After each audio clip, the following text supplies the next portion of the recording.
Hello everyone, I am भूमिका. आपले ह्या व्हिडिओमध्ये स्वागत आहे. आपण ह्या व्हिडिओमध्ये धिस अँड दॅट अगदी सोप्या पद्धतीने समजून घेणार आहोत. समजण्यासाठी आपण काही महत्त्वाची 10 वाक्ये बघणार आहोत. त्यासाठी व्हिडिओ शेवटपर्यंत बघा, म्हणजे तुमच्या लक्षात येईल. धिसचा वापर आपण एखादी व्यक्ती किंवा वस्तू आपल्या जवळ असेल तर आपण धिसचा वापर करतो.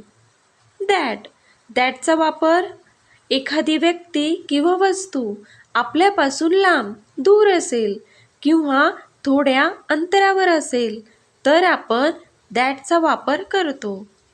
आपण काही 10 महत्त्वाची वाक्ये बघूया, म्हणजे तुमच्या लक्षात येईल.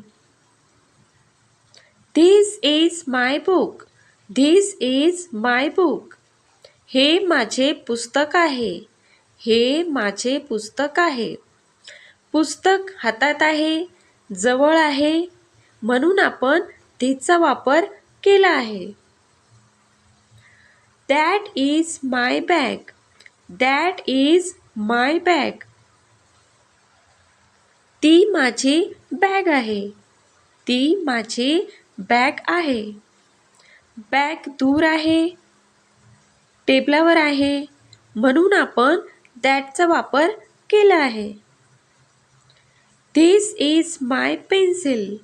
This is my pencil. ही माझी पेन्सिल आहे. ही माझी पेन्सिल आहे. That is a tree. That is a tree. ते झाड आहे. ते झाड आहे. This is my water bottle. This is my water bottle. ही माझी पाण्याची बाटली आहे. ही माझी पाण्याची बाटली आहे. That is a car. That is a car. ती कार आहे. ती कार आहे. This is my eraser.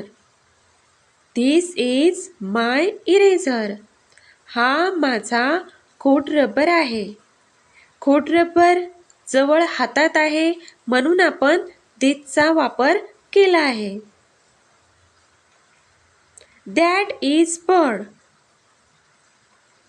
That is bird. तो पक्षी आहे. तो पक्षी आहे.